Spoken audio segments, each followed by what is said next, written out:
been getting in the habit of doing. Nobody's stopped us yet. They can't stop. Yeah, I guess there can be They could. there can be actions. Might even Legal the act. person that stopped us might even be declared a hero. I don't know. I doubt it. We were talking beforehand. Go ahead, Scott. Show the world your because it's limited. We're looking at a pirate though. I don't know. It's a production sample. Okay, a production sample. Okay, so let me. I don't know if anybody's on here. No, nobody on here right now. But anybody that watches it later. Let me share it. Well, it does have the ease of sharing it if you are in the right place. Let me go over to my channel and look at it myself, and then share it. There we go. Okay, so this is a medallion made out of. I don't know what the actual material it is, but it's a soft metal. It's a cast piece. This is what I do at my work. I work for a place called MTM Recognition out of Oklahoma City. I run our tool and die department. Tool and die builds or makes this kind of designs and manufactures this sort of thing. We don't actually cast them in my department. We do cast them in a department that we have there at work. This is all done 100% in Oklahoma. Anyway, it's to commemorate that they opened a road in Oklahoma City where the old I-40 was. They moved it and they became Oklahoma Boulevard with the grand opening. And these are the construction firms. We got the city seal on there. Anyway, it's I think it's like 3 inches, 3.5 inches. It's a pretty nice piece. I was seeing that. Yeah, it is nice. It is cool to have one of 500 of anything. Well, this is not one of the 500. This is one that they did that got. Yeah. Oh, when you cast something, you have to be real careful about hitting. Yeah. And so this was one that they did that got rejected because it had too many hits. But the average person probably wouldn't notice. It just didn't meet our quality standards. Mm-hmm. It's something that we would sell to a customer. So anyway, I've been inking. Nice. I really like the quality of the line weights on that. It looks like you're really turning a corner on paying attention to that.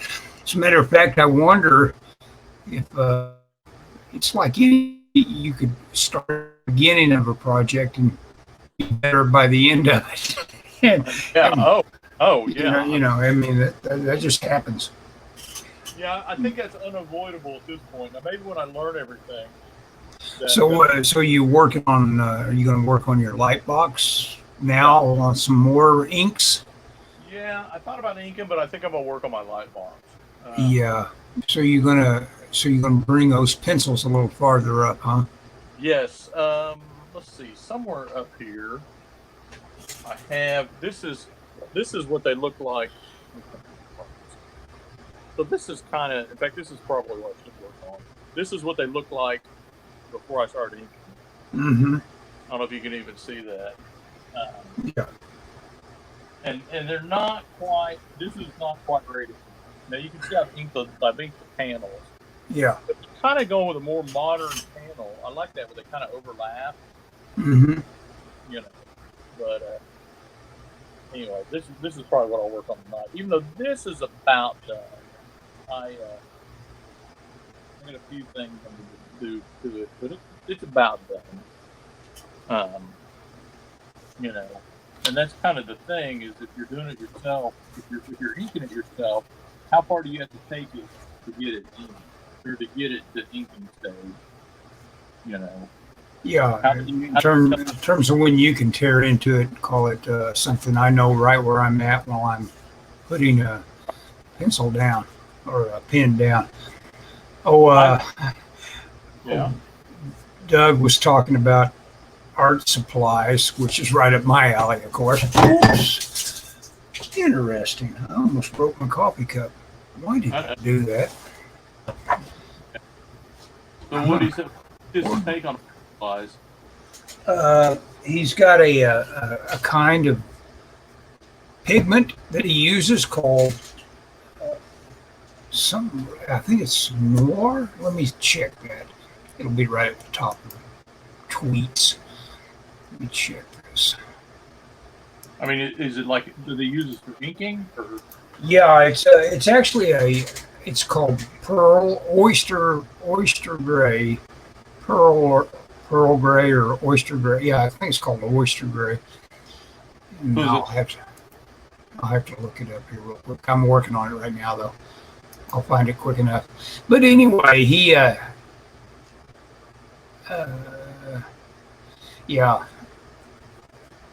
and he responded to it. I'm looking things up. Okay, this is getting on my nerves now. Well, anyway, oh yeah, it's called Mont Blanc. Actually, I was thinking it's called Noir, and it's the opposite of Noir. It's Blanc. White. It's White Mountain, and apparently pretty good stuff. But I looked at it on eBay, or not eBay, Amazon. Stuff is $26 for a little, little jar of it. Not as big as that is. What's that? Oh, so I can afford it. Afford it. Yeah. This really annoyed me when I levered I almost broke my favorite coffee cup. Well, I've got a mess here to clean up. I've got to at least go get a towel or something and clean it up. So I'll be right back. So you continue to talk. Let me see if I can just put it on.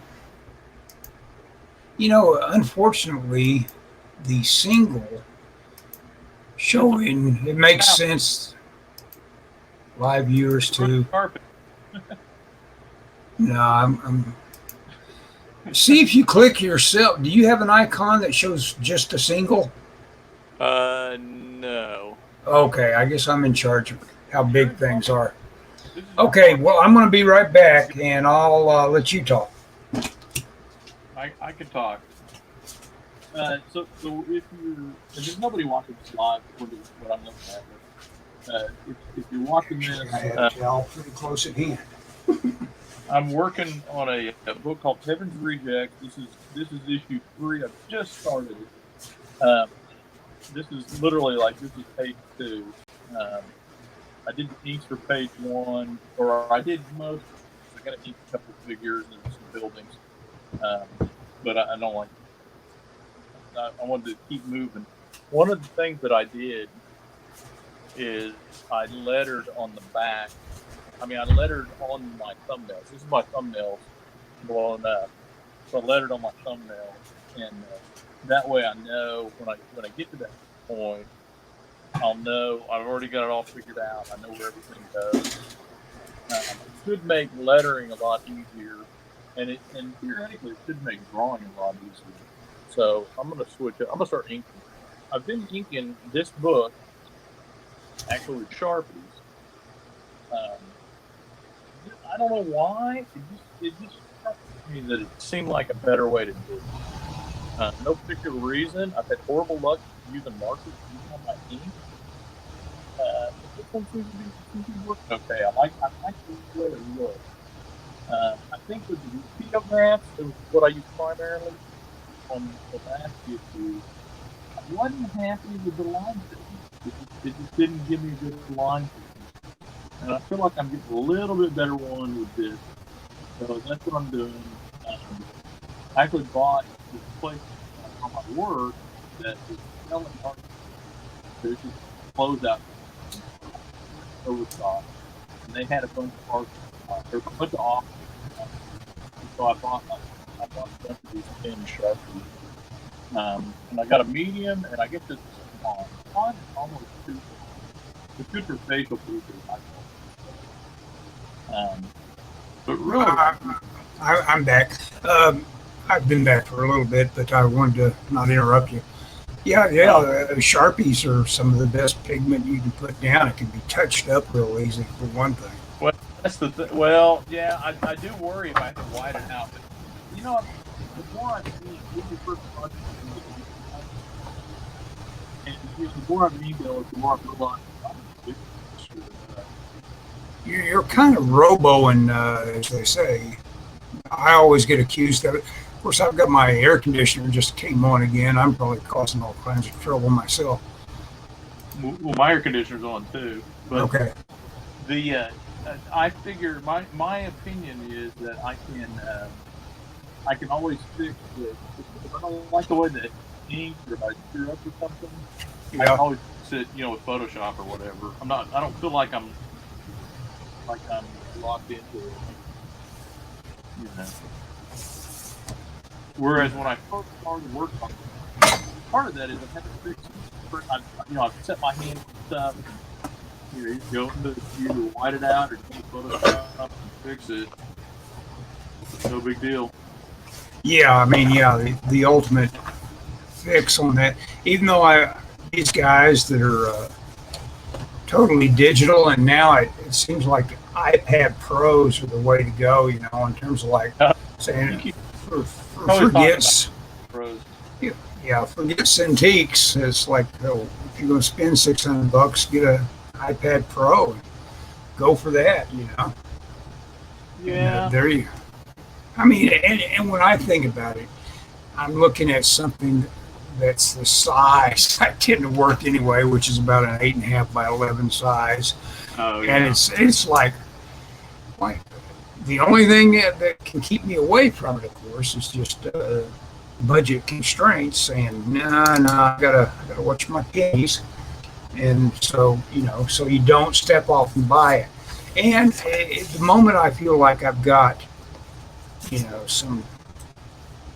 I guess I could go look for some freelance, basically, that would justify it. Right now, I don't have any freelance that justifies it. Of course, I can always have the project, some forthcoming big deal thing that is the workhorse for what I'm up to. you know.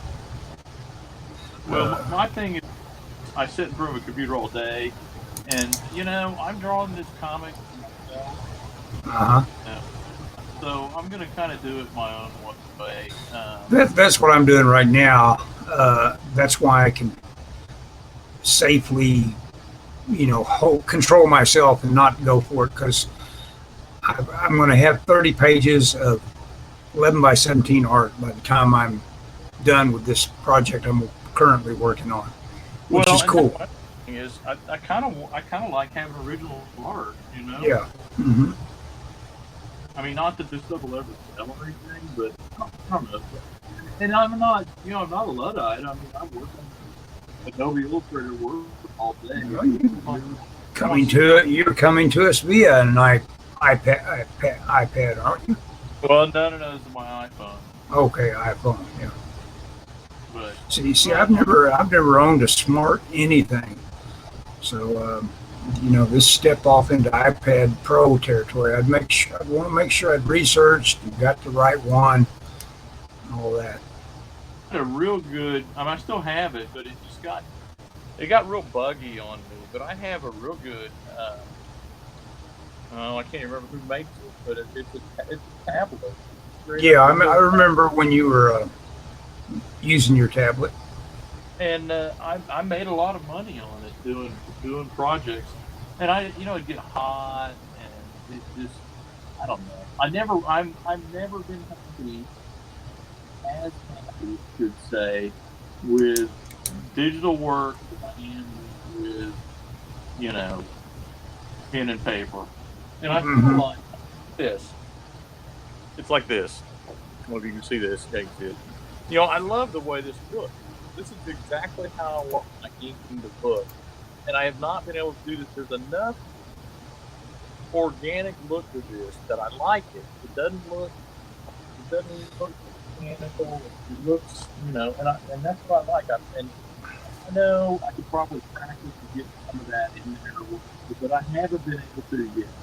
And so until I can, I'm working. I like having the process. That's why I'm using these markers, because I'm tired of fiddling with the rapidograph. I'm using the rapidograph because I want to keep my table at an angle and not worry about spilling in. Yeah. Yeah. It's just I'm I'm doing this for me, and so the process is going to be something that works for me. But I don't think Magnola uses anything but markers. I don't, as far as I know, he just uses. He does a colored trap and does his little fills. I don't think he ever breaks out a brush or anything. Doug is the one that's always, he's got to get out his expressive tools, Oh yeah. But other people, they like to do something like they, say, okay, we're going to do a color trap here, and they do a big plan for it, and they're almost like like graphic artists in terms of like saying, okay, this is going to be, and which is another way to work. And I really like the Magnola technique of minimalist feathering. Where he'll. Oh yeah. I'm illustrating how I would feather if I was Magnola. There, you just drop in instead of dropping in a Bernie Wrightson notion of feathering and gradation of something. You just drop in 4 or 5 little sharp little notes about okay, that's turning an edge there, and so that's my feathering, which is cool. I mean, it's like anything. It's like you accept the language of something and you just stick with it as part of the Bible of your style. You're on model. You're on model when you're doing it the way you do it throughout the page. That always used to bug me more than just about anything. There were guys that would put out comic books, mainly, a lot of underground comic books, where they'd say, "Watch this! I'm a master of 6 different styles." Yeah. And they would give you 6 different styles in the same strip, and it always bumped me. I'd say, well, I like number 3 best. I wish you'd done it all in number 3. Yep, I hate that. I like Yeah, you know what I'm talking about, don't you? You've seen it. Oh, I know what you're talking about. Yeah, and it would occur also in not National Lampoon. I guess it was Lampoon I'm thinking of. No, Heavy Metal. Heavy Metal, yeah. They'd have guys that would come along and do. Well, as long as that's Yeah, yes. You know what? Alita, as much as I like it, we'll go ahead and say, okay, we've done that. Now I'm going to take into Photoshop something, blow it up to where it's all just gray and mushy, and paste it in the big middle of my art. It's like, what are you thinking there, man? It's just weird looking. It's like some of Jack Kirby's collages. Yeah. Hey. As much as I like Kirby, I never cared for that. Yeah. So I told the writer, I didn't ask him, I told the writer that this issue I'm going to do, because the conceit is these angels can kind of materialize weapons out of midair. So rarely do I see them carry them if they're going to use it. But no folks slung over their back. And to be fair, part of it is because that's how they appear in the script. Yeah. I was like, oh, they just realize this or whatever. And so, and people would ask me when they looked at like the other issues, well, where did you get the gun? Well, she's an angel. I mean, she can pop wings out of her back. Right? Uh-huh. And as good as the writer is, he's not super consistent about it. And so I'm trying to keep it. So one of the things I'm doing with this issue, told the writer, I'm going to go with Rob Liefeld's guns. All of the angels down on. You're going to get real stylized with your guns, huh? Yes, I am not referencing any guns. All my references will be by courtesy of Hoover. Yeah, there's nothing more valid than that, than to say, okay, my guns are going to look like Scud, the disposable assassin's guns. He kind of like made them up as he went along. That's what I'm doing, and my theory is that if they can materialize them, they're probably not like M16s or AK-47s. Well, you know what? Your art doesn't reflect any sort of like fetishistic thing about having to get it photographically right about things. It is a style. So, I mean, there is no point in even trying to drop in anything that is right, in terms of like Yeah, saying I, this looks like a 9 mm Glock, exactly like one. There's no point right. in that. Well, and my thing is, you got they're angels. They don't, they. To me, it just makes more sense. And then when you say, well, they materialize, it's like, well, it's not even a real gun. What do you? I don't know. To me, it works, and also it makes it a ton easier for me. So Yeah, just go from point to point. yeah, why would I kill myself trying to reference Yeah, when I feel like it's a track? In my, I've changed my orientation. It probably looks pretty much the same to you, but I worried about that lever thing, and I realized what's causing it is to crack the book open. I've got a constant pressure, which so it developed into a thing where I didn't realize I'd be surprising myself with the pressure, and then all of a sudden, just turning my work area into a catapult. So. Oh, is that what happened to the coffee? Yeah, the coffee. I got lucky and just tipped it instead of launched it, so that was good. Yeah, you are lucky. Yeah. We could have a trebuchet right here. Yep. Trebuchet. There's a word. Yeah. Anyway, so I'm going with it, the guns, the vacuum cleaner guns. Yep. I'll draw a gun now, just for the heck of it. Well, at the same time, though, you do want to draw weaponry that that looks like what you know about guns. I don't know. Have you ever shot many guns? I haven't shot a ton of guns, but I have shot guns before. You've shot guns, okay? Yeah. Yeah, I've shot. Oh, I've shot not a ton, but a few. The main thing you've got to know about guns is that almost everything, including any rifle, has the equivalent of a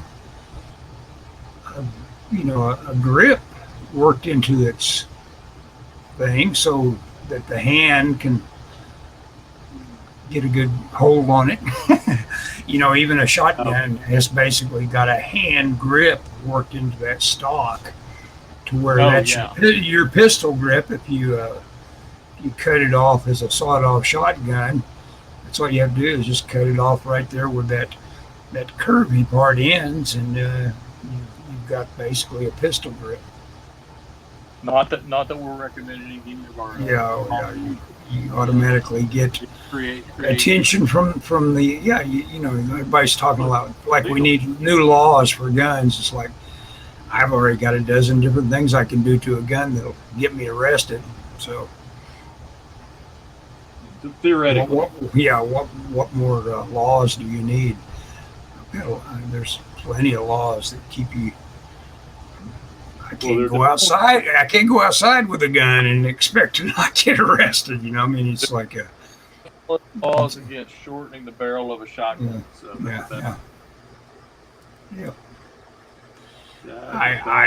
All these guys that are professionals and on YouTube and everything, they can silence their guns. They can borrow automatic weapons and shoot them with the right sort of licensing.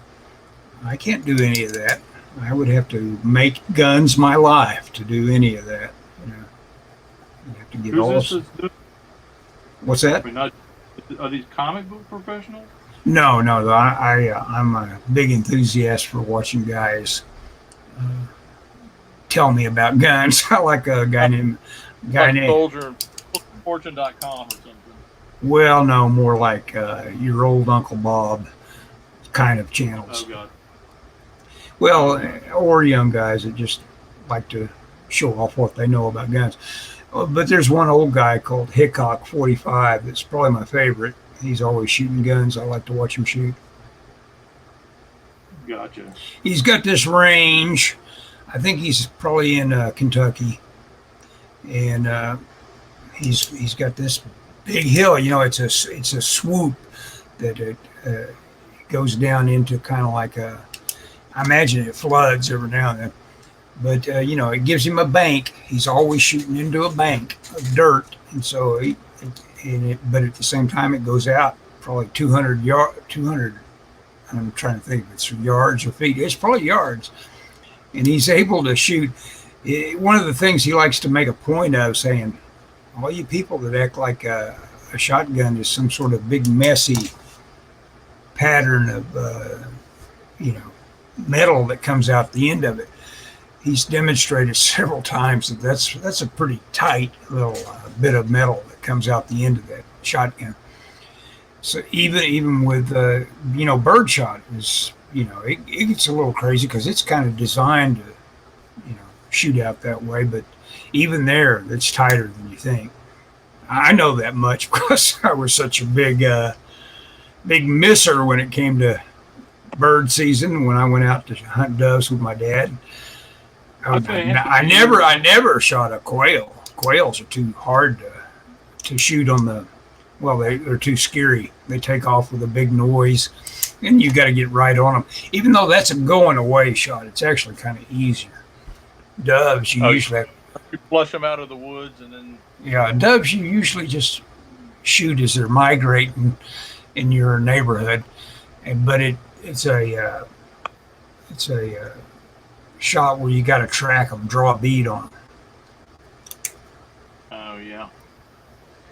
I've never hunted. Never been a hunter.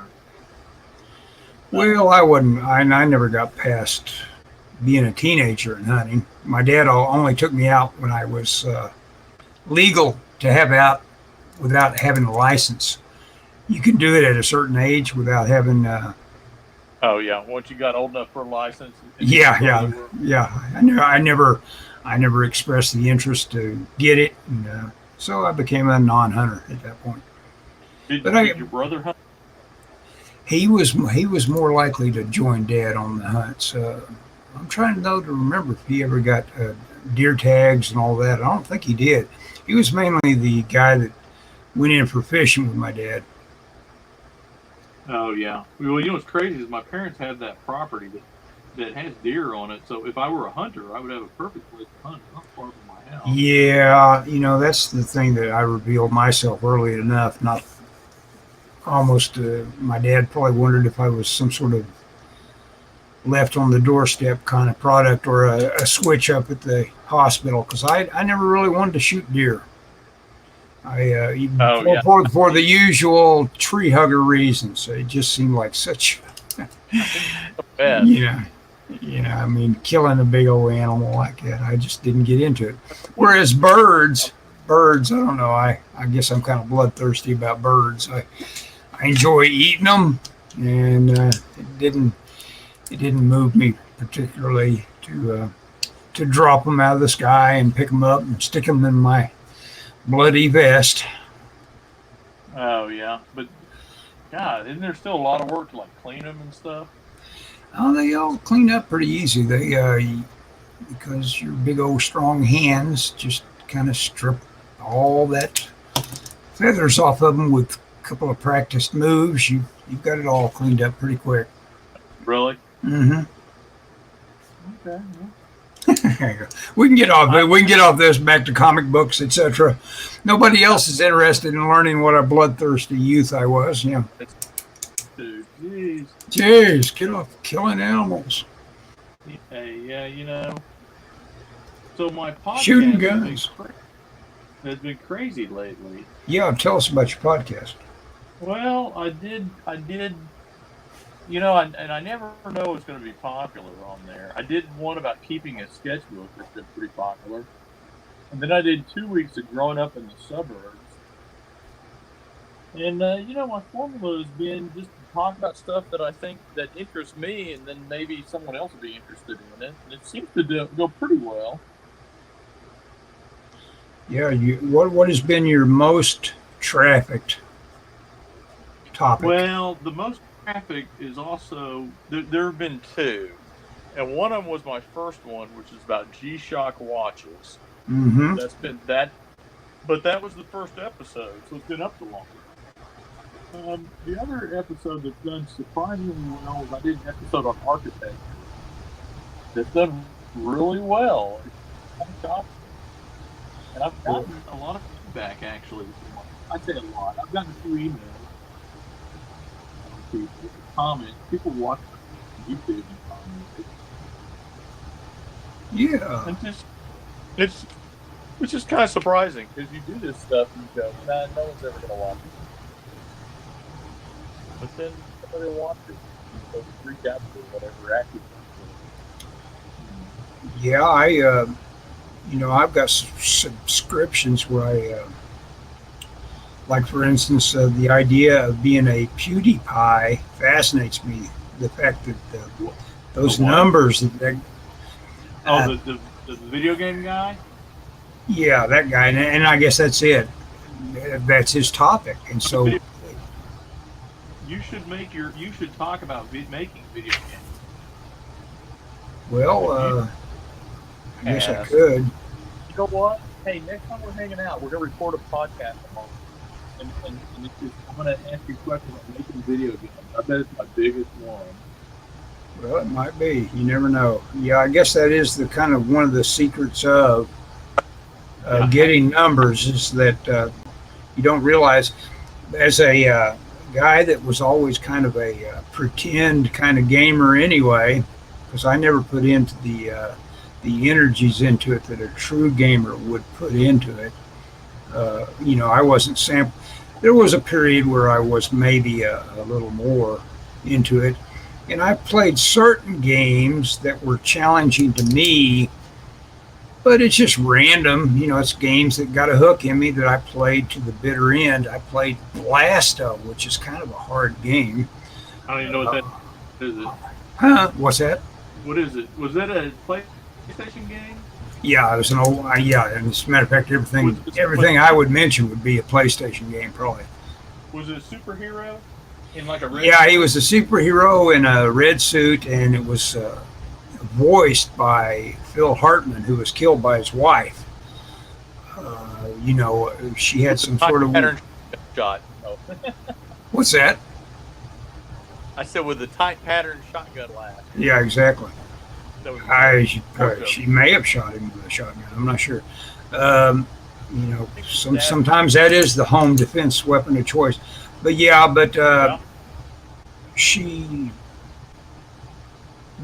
he was a great voice talent, of course. He had lots of other things he was into. He was actually an artist too. Back in the days, the old San Francisco hippie days, he was putting out some of the groovy artwork that was appearing on albums. So he was an artist too. He was what? He was he was a guy slinging paint and markers and stuff like that. Kind of artist as well as being a very funny guy. I always thought he was very funny. He was about the funniest thing on Saturday Night Live, I thought. Have you seen the David Lynch thing called Art Life or something like that? The documentary about David Lynch? And Life and Art or something like that? So that sort of meaning? Like yeah. Have you seen that? It's on Canopy. You need to check that out. Oh, I will. Okay, yeah. Once I have a new month, that's the deal. I automatically blow all my my watches. Canopy, by the way, is the library system's way to give you Netflix kind of content, but they only give you 6 of them per month. Yeah. And before I know it, I've sampled one, and I've blown it on 5 of them. Said, I don't want to watch that. And I've blown it. I've shot it all on the stuff I don't even want to see. What's the best thing you've seen on Canopy? Oh, what surprised me, I thought I would hate the idea of going into an old film like Gollum, which is a British expression. Dates back to Nosferatu, and they had dubbed it. And I thought, well, now I'm going to hate this dubbing, but I went and clicked on it. I've tried to watch Gollum several times, a couple times, and always got bored within like 5 minutes of it. Yeah. The dubbing, I watched it, and it was like, this is what was missing for me. With the soundtrack and dialogue, all of a sudden, I was totally into it. And I watched every bit of that movie, and it's a very interesting movie, But it took what? I watched Nosferatu on Canada. Yes, that was pretty good. Did you watch it? Did you watch it dubbed? No, I didn't know it was dubbed. They do have a dubbed version. I've been thinking about watching that. Maybe I'll watch the dubbed one. It's like me and audiobooks. I guess I'm lazy. I don't want to just read subtitles. Yeah. Well, you got to watch the whole thing. If you're like me, I sit there and draw during the movie. Yeah, you can't, of course, with the silent movie. Yeah. Yeah, you got to watch it. I watched. I tell you, a good one is there's one Twisted Effing Sister. That's pretty good. It's about Twisted Sister. Oh, really? Yeah. That's pretty good. I wasn't a huge Twisted Sister fan back in the day, but it's pretty good. Now that is D. Snyder, right? D. Snyder, yeah. I was in. Talk about back in the day. I was at a Comic-Con, San Diego Comic-Con, where he was trying to get an interest and get people into a room to see his like serial killer movie, where it had a girl with her lips all sewn up, and and it was like a room where he had like maybe 20 people in it. Oh yeah. To where you're able to actually just say, "Hey D, how you doing?" Basically whatever. You got this intimacy of this little room. It's and that was back in the day, how small things used to be. Oh yeah. Now, it's packed all H or whatever. Yeah. Well, and they're only going to schedule the big halls for things they know will pack them in, I guess. That's true. It's weird. It would be kind of embarrassing to have a big hall to yourself and to have like zero interest in no line, and stuff like that. But that'll never happen. They know what packs them in. That happened Crap. to when What? Dave and I did SuperCon. We did a live version of our podcast there, and they picked we did a live version of CCP, Yeah. which is Classic Cinema Podcast, and they picked our movie for it, and it's like, wait a minute, what? And I think they were concerned those three, the Todd Browning. But we were opposite, like the Masquerade Ball, and a couple of things. We did that prayer. Yeah. I remember that. I was there. I was there that night, and our rhythms were a little off as well. It was. And we showed it in a really bad room that it blew out the film. It was it's like one of those typical experiences. It's like, well, that wasn't optimum, Yeah, that didn't go. Yeah, one of those. Can I play a mulligan on that? Yep. Do that one over someday. Yeah. So what'd you do today, Ellis? I drew in this sketchbook. And You're filling up that sketchbook, aren't you?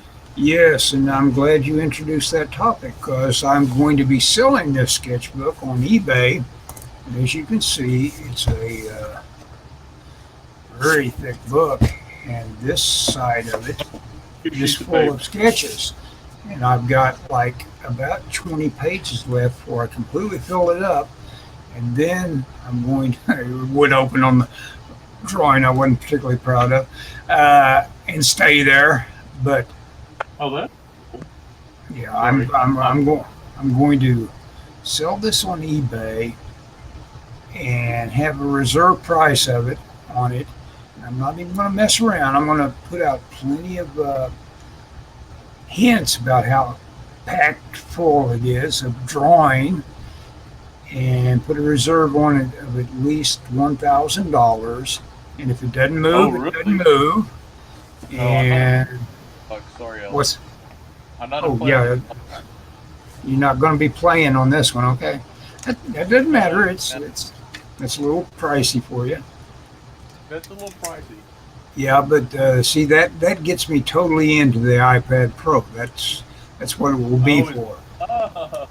So that's why you didn't want those sketchbooks. You were like, I'll sell my sketchbook and get an iPad Pro. I applaud you. Yeah, I mean that's why I would do it. I'm just, and the sketches are totally random, but that's what they are, though. I mean they are sketches, and they're studies sometimes. That's what I ought to do right now. You need to pitch it as retired video game artist Ellis Goodson's personal sketchbook. Yeah. Carried him from whenever you got it to now. It says 2017 on it. I don't know if it's early 2017 or late. I should have dated every one of them if I'd had any sense. Well, you know. Yep, should have dated every one of them. What's that? I hope you get $1,000 for it. Yeah, if I get enough PR for it, I guess I might. Yeah, We'll, I mean, I we'll, don't we'll see. out there like that. But I feel like if Robert Kraft can swap his sketchbook for Villa in France, yours could be worth $1,000. Exactly. So, well, I mean, everything has got its. I'll promote it with the idea of elderly artist. I thought it was Yes. Yeah, my sketchbook. That way it's like a saying, "Hey, this guy's not going to be here much longer. It's going to be worth more than." Oh, please! You're going to outlive me. What was I watching the other day? Oh yeah, Funeral in Berlin. Good old Michael Caine movie that I haven't seen in ages. It's weird. I thought I had rewatched it recently, or within the past several years. Heck, I probably haven't seen that since it came out. Good movie, gosh, and that's a freebie on Prime. So I love that. Yeah, I'm a big fan of the Ipcress file, which that one really annoys me because that one tends to be kind of hard to get. I had to get a video on demand pressing of it, and I forget how much it cost me, but that's the sort of thing you wouldn't think would drift into obscurity is something that right on, with Alfie was making Michael Caine a star. So you'd think that one would stay ready and able to get it, Yeah. So I've read two more runners. What did you read? Hey, you know what? You are coming in and out. You're probably going to be very dissatisfied if you do sample this yourself later with how your voice sounded throughout. My audio? Yeah, your audio. Oh, hang on just a second. Let me grab some headphones. Okay. Talk among yourselves. Okay. Yeah, I got started on the big theme of that being all about weaponry. I'll just add a little pistol in this guy's hand. And that'll finish off the weapon thing. I saw the guys on Red Letter Media the other day talk about your streaming guys that started out making their own reality TV programming. Got big, and everybody loves them, I think.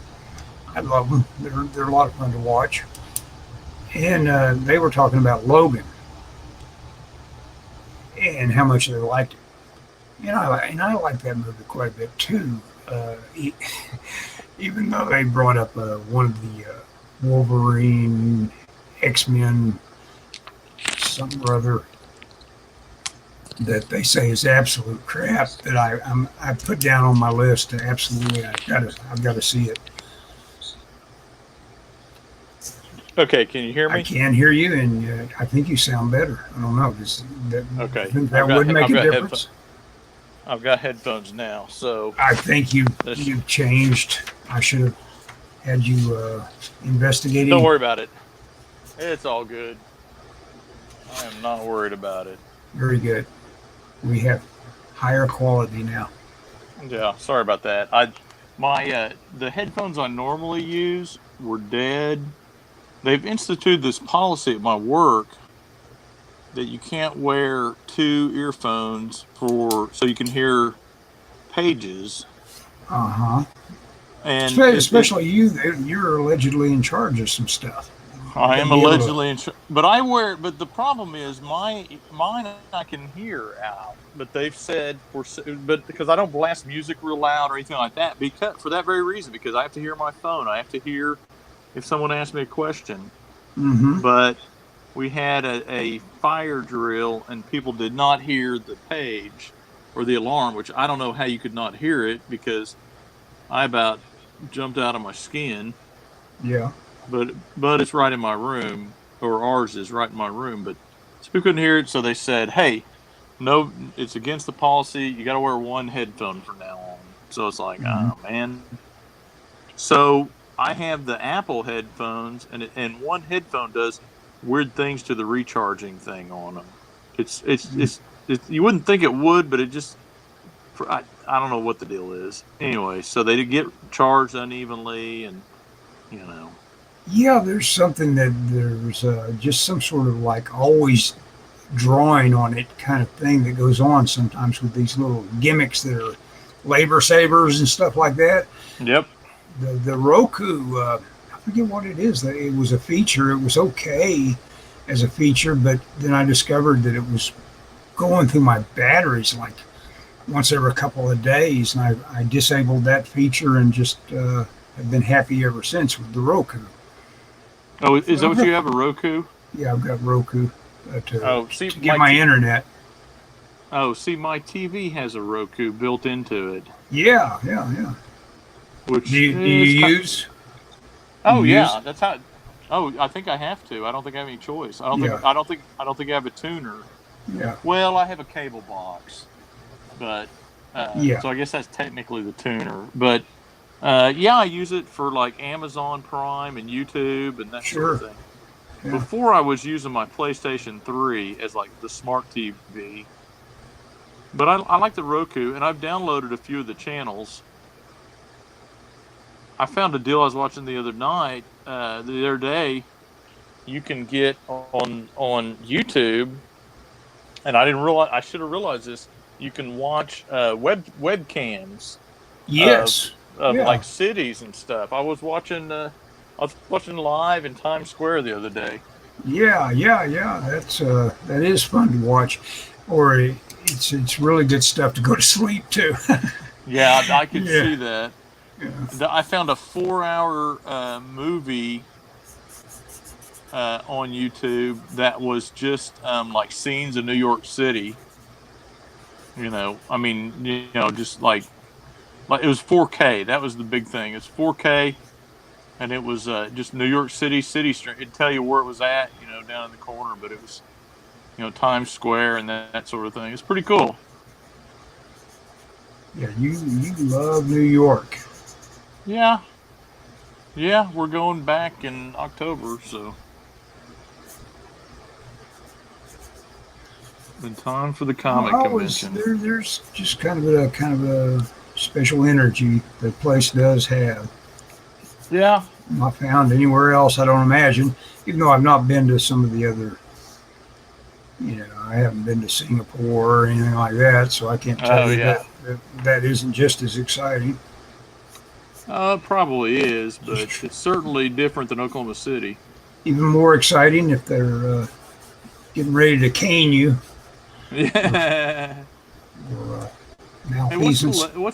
what's the latest on all that China stuff? Do you know? I haven't been watching the Oh, news. I haven't been watching enough news to know anything that's going on in the world other than everybody's acting like Trump is an idiot for wanting to buy Denmark. That's all the news I know because What did that's what what did the he want? mainstream media wants to feed me. Oh, what do you want Denmark for? I heard Not something about Denmark. He wants to buy Iceland. Greenland. No, he wants to buy Oh, Greenland. That's right. Yeah. is that a thing? Does he really want to, or are they just trying to make fun Well, of something he apparently, said? all it is a big contiguous, uh, very very lowly populated place that you know. But at the same time, it's like Russia would say, "Yeah, let's buy Alaska back." So Yeah. so to say it's not worth anything now, and then in the future you're discovering all kinds of oil. That's what it would be for us to just go ahead and Oh, find all the oh, resources underneath all that ice. so he wants the country to buy it, not him personally. Oh yeah, yeah, yeah. He doesn't want to buy Oh, it. No, no, no. He can't be involved in any big, major okay. wacko real estate deals as the Well, president.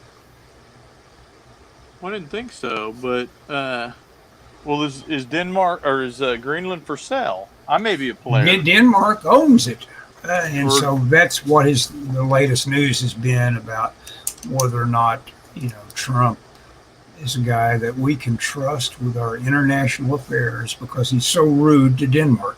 oh, oh my gosh! Yeah. God forbid he piss off people in Denmark. Well, yeah. Denmark was kind of cool in World War II. They did some pretty amazing thing. I think, if I'm not mistaken, Audrey Hepburn was part of it in terms of like fighting Nazis. I think she was part of the underground. I mean, she was actually one of those cliched characters, doing something on the surface that right below it, she was working hard at making sure Nazis were getting it in the neck. Oh yeah, Yeah. good for her. Yep. Audrey Hepburn. Well, I think I may be revealing some sort of like international secret. no, some sort of dumb thing that only Ellis Goodson believes. Like I don't know what other dumb things I believe that anybody else would tell me I was an idiot for believing it, but Flat Earth. That's yeah, it. Flat exactly Earth. that sort of thing. Ellis, the flat earther. Did you hear? Ellis Goodson believes Audrey Hepburn was a submachine gun toting Nazi killer during the war. Yeah. No, Ellis wishes she was. Yeah. She was never quite that proactive, but I believe she was kind of like pretty on the sly, kind of doing something.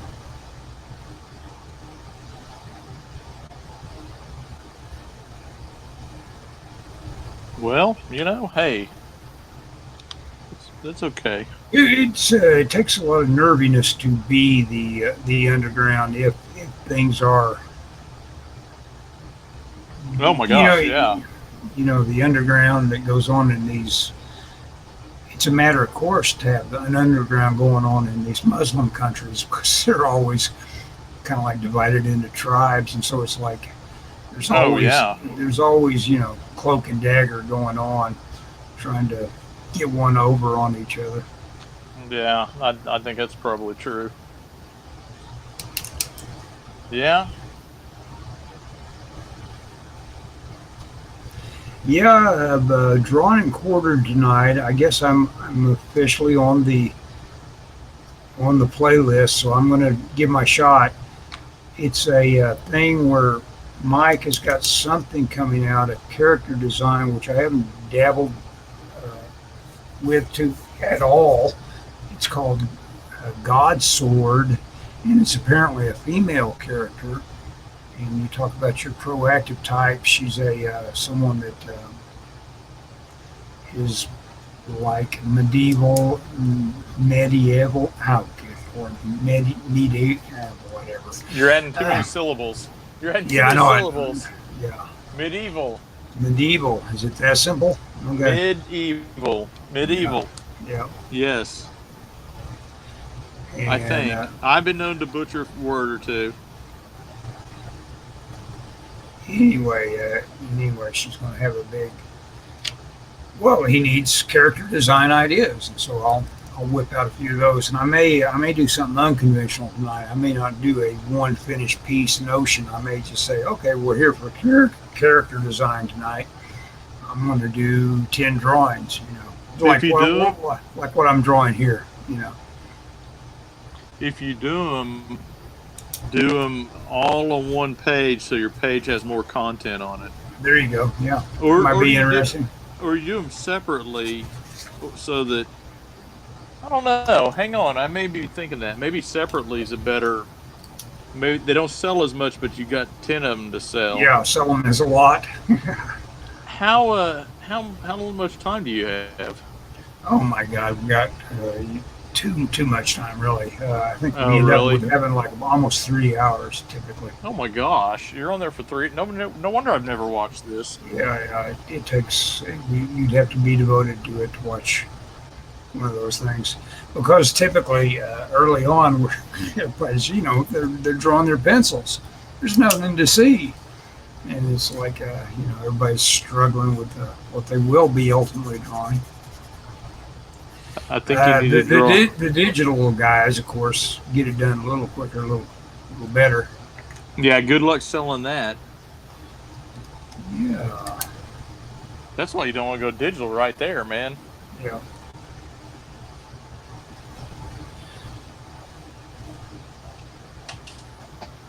Yeah, I'm always looking at the apps they've got for, for, right now it looks like the one that's getting the most praise is Art Studio Pro. Is that the one Adobe?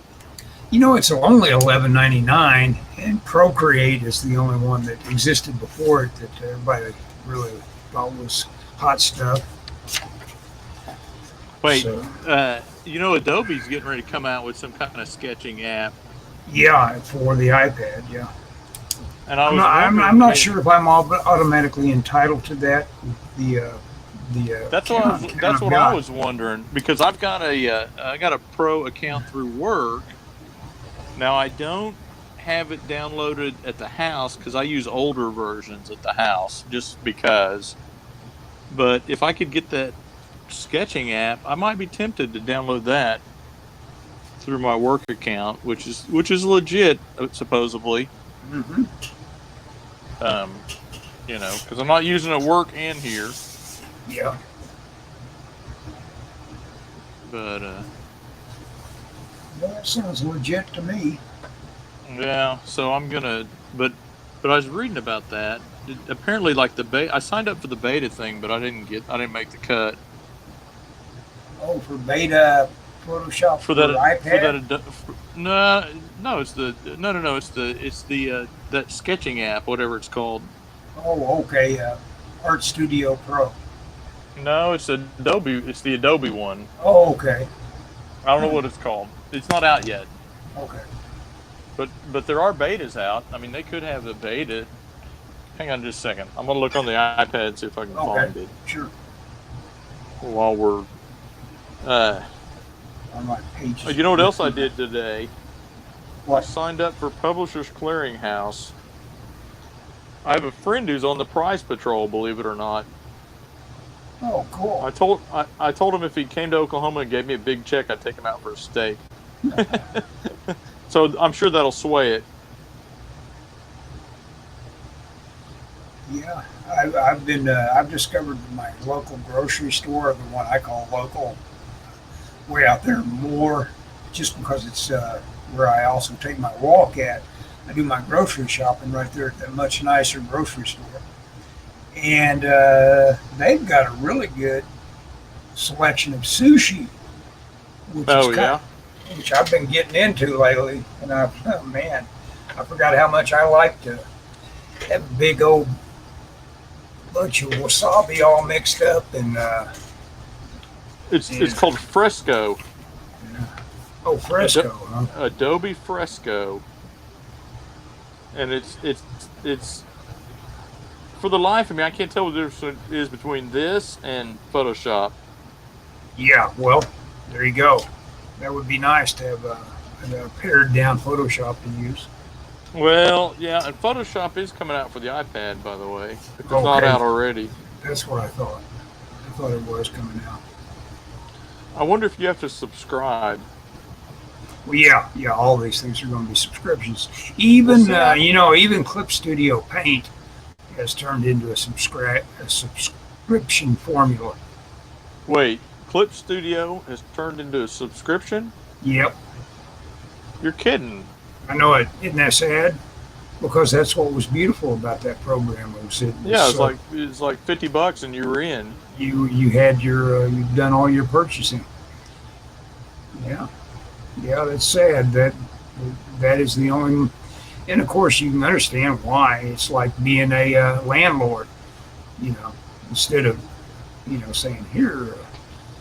I just sell houses or whatever. No, being a landlord is a great way to see money constantly flowing. Yeah. Of course, then you're victim to new rollouts or having things. Yeah, I'm not a. Well, what if you don't use it? That's my thing. Well, that's the deal. I've got things I can't upgrade past beyond a point in my subscription because I would have to buy just an all new system, and I can only go up to I forget what, but it's something that I'm just right on the edge of not having a capability that I would love to have. It's a smoothing capability of Photoshop, where when you're dragging your cursor, Yeah. it it's almost like a pinstriper's brush. You can kind of lead your edge in a way that looks like, wow, that would be a great way to control your line. Manga Studio has that, Yeah, but I didn't like really. it.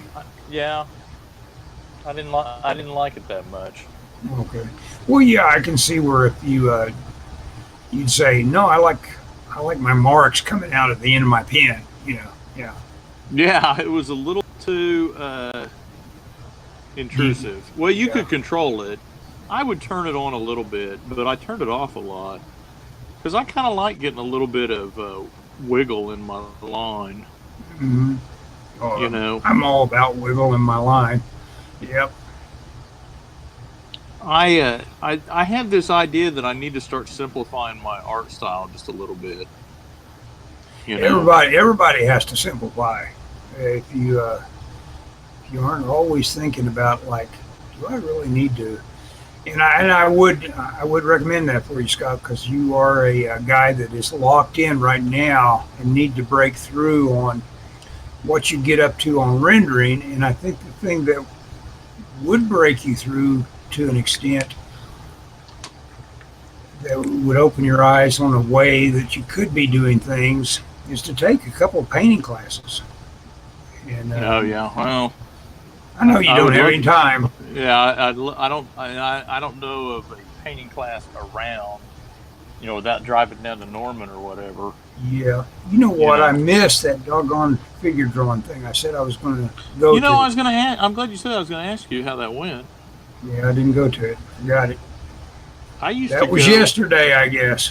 Yeah, I used to go every Tuesday, and I don't know if I told you this, but I stopped going because the people in charge, it kind of switched over to a different group of people in charge, and they got into this idea that they had to do a painting, and I was all about the quick pose, Yeah, and exactly. I mean they were doing like full Yeah. blown paintings, Well, and they so were doing we would. one pose, three They hours. do Yeah, one pose 3 hours, and I was just like, or two I don't. hours or whatever.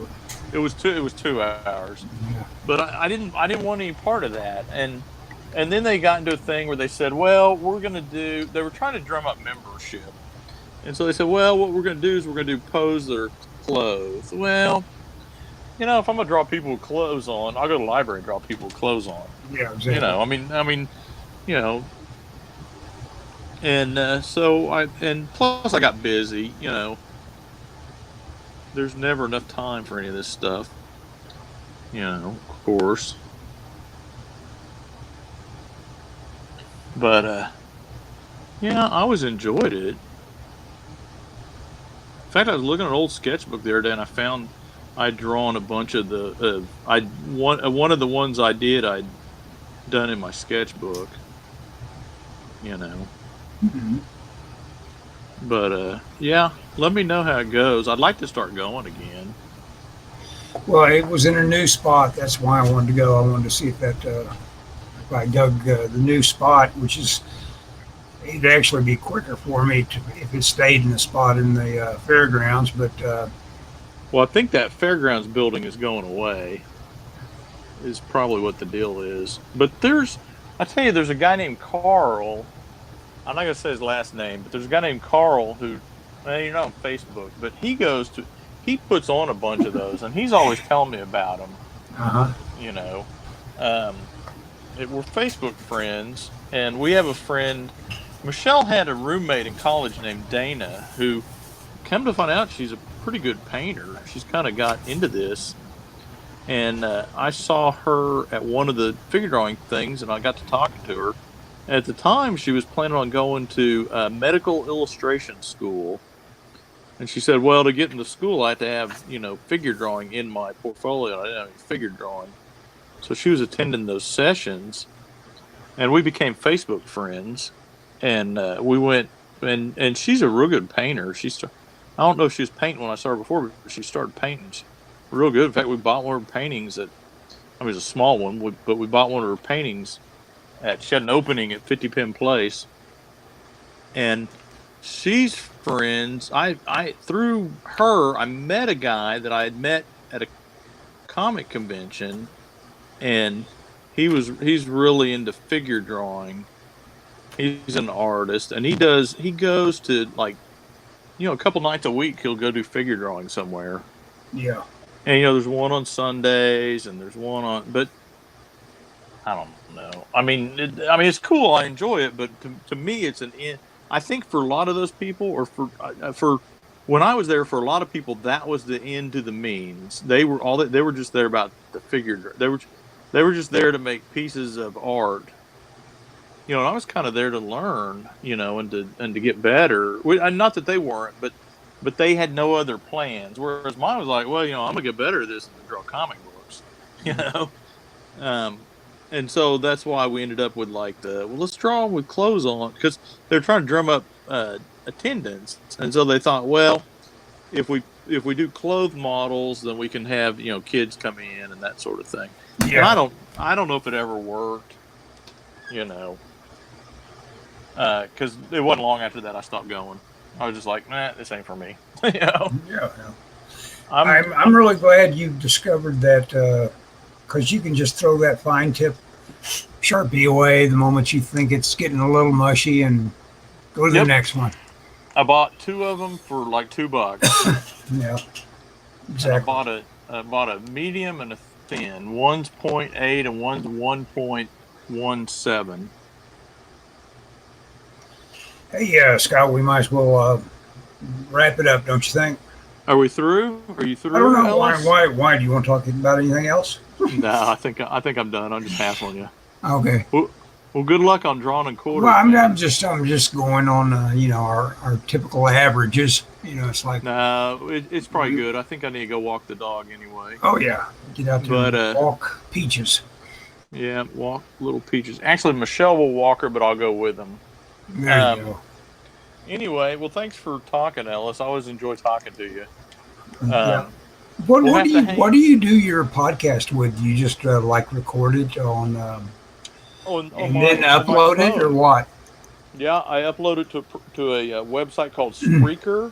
Okay, so you The edit it and everything like that. In Audacity, yes. Okay. Okay. Okay. Let me give you the whole step by step, real quick. Okay. Go ahead. I record it on my phone, and in a program called I forget what the program's called, but there's an app that I use on my phone.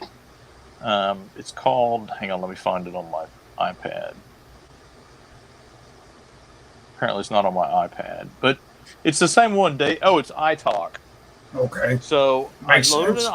I record it into iTalk. Then when I'm done, I drop it in my Dropbox, and then on my desktop, I load it into Audacity, and I have created a template that has, for example, for anyone that hadn't listened to my podcast, I have intro music and I have outro music that I got from a website called Free Sounds, and then I have radio. I have a clock that ticks at the beginning, so it starts with the clock ticking, then it goes into the intro, and then in the background I downloaded a radio hum or a hum like an amplifier hum, Mm-hmm. and because I wanted to give it a little bit of static sound because I want it to sound like an AM midnight radio broadcast. It's called Scott at Midnight. And so what I do is I have a template. I know I run for about 15 minutes. So I have a template that has all these tracks on it in Audacity. And I'll drop in my audio and I'll move it to where it fits with the opening where it does a couple bars of music, and then I come in and and I kind of know I've done enough of my kind of know how to pace my intro so it fits in the music okay. And in terms of like speech, and then at the end, I'll drag the thing on there, and then I'll just expand or retract or subtract the background to where it fits. And that's all I do. I don't even listen to all of it. I listen to the beginning, I listen to the end, and I just try and remind myself not to say too many ums, because I don't want to spend a lot of. I mean, I can do a whole thing. If it's 15 minutes, I can be done in 30, or 20. It usually takes just a few minutes to do it. And some of your topics have been architecture and G-Shock watches, sketchbooks, or keeping a sketchbook, growing up in the suburbs, San Diego, New York, or San Diego Comic-Con, New York, Disney World. I think I did 2 on Disney World, like a 1 and a 2. Mm-hmm. Let's see, what else I done? Oh, books, about reading books, collecting books. Working into comics, I did one about that, or maybe I did one about C.B. Cebulski, I did one about John Byrne, I did one about Dungeons and Dragons, and so I mix it up. I try to it's basically stuff that interests me, Mm-hmm. and so there's stuff that I don't talk about, and there's stuff that I do talk about, and the only theme that unites them all is it's all stuff I'm interested in. Right. I think this week, I haven't recorded it yet. I did 2 a couple of weeks ago, and I need to do one soon. Well, because I don't have anything come out Sunday, but I want to do one called Being an Artist, where I talk about about being an artist, not necessarily like career advice, but just when I go out in public, like especially when we travel, because I'll be drawing like in the airport and stuff. And a lot of times people will talk to me and they'll say, they'll ask me like what I do, or they'll say, oh, my kid likes to draw, wants to be an artist or whatever. And so I'm just going to talk about my experiences, and not necessarily advice. And I certainly would not give anyone career advice. But just, about being an artist, Mm-hmm. I don't know if that'll be 1 episode or 2. There'll probably only be 1. But man, you get to talk and 15 minutes goes by quick. Oh yeah. Most of them are longer than 15 minutes. I'm real bad about. I don't prepare much. Sometimes I prepare, but I just kind of I'll think about it the week before I record, or try to, so that I sit down, I kind of have an idea. Occasionally, I'll make myself notes. Don't forget to talk about this or that. Well, it's good practice to have what do they call that, extemporaneous kind of things going on. Of course, I don't think that's anything you need to practice too much. It's like you're pretty good at it. Oh, you're talking about just talking off the cuff? Yeah, talking off the top of your head. Yeah. Well, what's funny is at work, they're calling them brand ambassadors, and it's people that would be willing to go out and talk about the company. And I'm like, there you go. I'm like, I'll give it a shot. I volunteered. I don't know. I'm not. They still haven't sent you out? Well, this is a new thing, Yeah. So and they're I'm like, I don't know how this will work, but I don't think they had a lot of people that volunteered to do it. Well, Because people don't like to talk in public exactly. generally. Yeah, yeah. We got to You figure it out. know, Yeah. yeah. I mean, I'm not the best at it, but I'm certainly not the worst, and I don't fear it necessarily.